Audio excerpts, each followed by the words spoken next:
Welcome to Korea.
안녕하세요.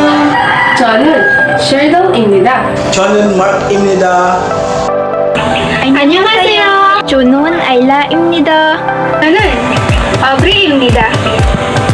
All about North and South Korea.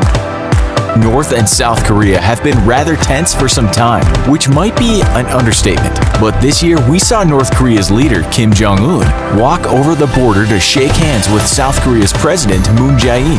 Until then, most South Koreans, and most of the world for that matter, saw the North's head honcho as some kind of evil dictator. After the meeting, some South Koreans referred to him as a cute teddy bear. So, is everything okay now, following handshakes and slaps on the shoulder? Well, even though a third summit has been proposed between the two leaders, right now the North isn't exactly in the USA's good books. Probably already know that North and South Koreans are very similar in many ways. Even culturally, the language is pretty much exactly the same, except for a few small differences. You could say that North Korea likes to keep the language free from impurities, such as borrowing words from English. But besides regional dialects being slightly different, we can say you speak Korean, not North or South Korea. North and South Korea originally came together in the 7th century under the Silla dynasty, and they remained united up until 1945. So what happened? How could a country united for so long suddenly just split in two? The answer is war, the Second World War.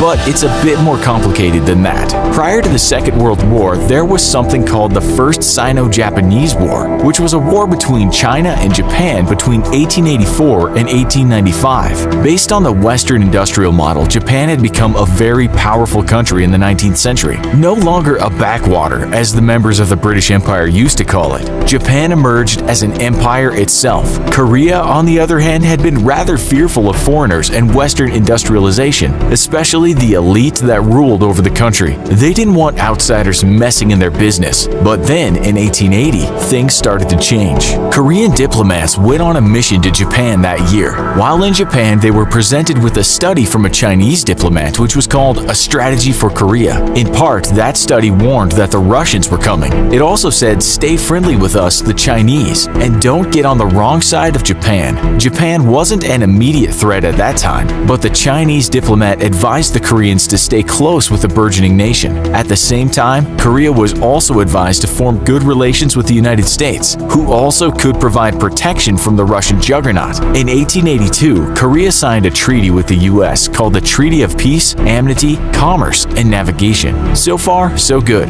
Open trade, modern industries, and the bonus promise of added protection. But there was a catch. The Chinese wanted the treaty to say that Korea belonged to China. The Americans were not keen on that and insisted that Korea was independent. In the end, they agreed that Korea had a kind of independent status, but was still a tributary state of China. To cut a long story short, China had a massive influence on Korea and tried to reform the country. That was in line with embracing some Western ideals and using Western technology, so Korea became more modernized to some extent. China just kept pushing and soon was involved in running Korea as well as dispatching its own troops there. We can't spend too much time on this, but the war between the Japanese and China was fought partly in Korea. Japan came out on top, and in 1910 the country annexed the Korean peninsula. From then until the end of the Second World War, Korea was part of the Japanese Empire. This wasn't exactly great news for many Koreans, as some historians say the Japanese treated them like second-class citizens. But then, the war ended, and Japan was on the losing side. What to do with Korea?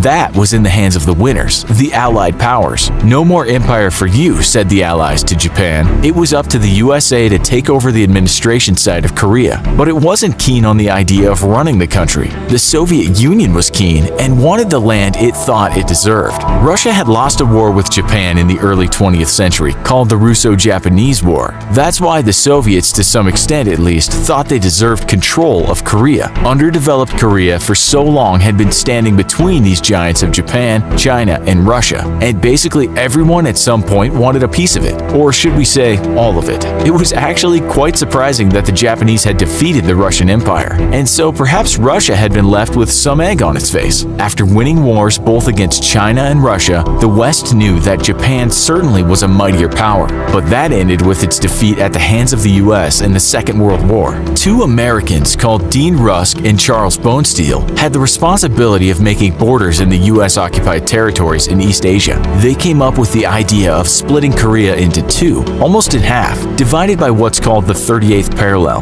This was done without Korea having a word in it. The Americans said that half the country would be run by the Soviets and half by them. Not surprisingly, America got the better half of the cake, which included the more modern city of Seoul. That's not to say the North was an outback. It too had many major heavy industries. The South had the light industries. Soviet leader Joseph Stalin and President Roosevelt agreed to the split, while the Koreans were not even invited to the meeting. Of course, many Koreans were passionately against this, but not those that had ties to the Soviet Communist Party. Actually, at the end of the war, many Koreans from the North and South were over the moon. Finally, they would get their independence back. Brothers in arms. They embraced and planned for the future together. But of course, that didn't happen. Brothers in arms were about to become quarreling siblings. Soviet forces quickly took control from the Japanese forces in the North, and in the South, the same happened with the Americans. Easy. Well, not really. The US, as we know, was afraid of the spread of communism as one might fear an outbreak of Ebola. The country didn't even want any of the South Korean political parties to have much say in how the now half country was run, just in case they leaned ever so slightly to the left. As things turned out, the US wanted both North and South to have a democratic government and democratic principles, while the Soviets wanted the entire peninsula to be communist. Now we have a divide of the former two allies, although America had been wary of communism for a long time.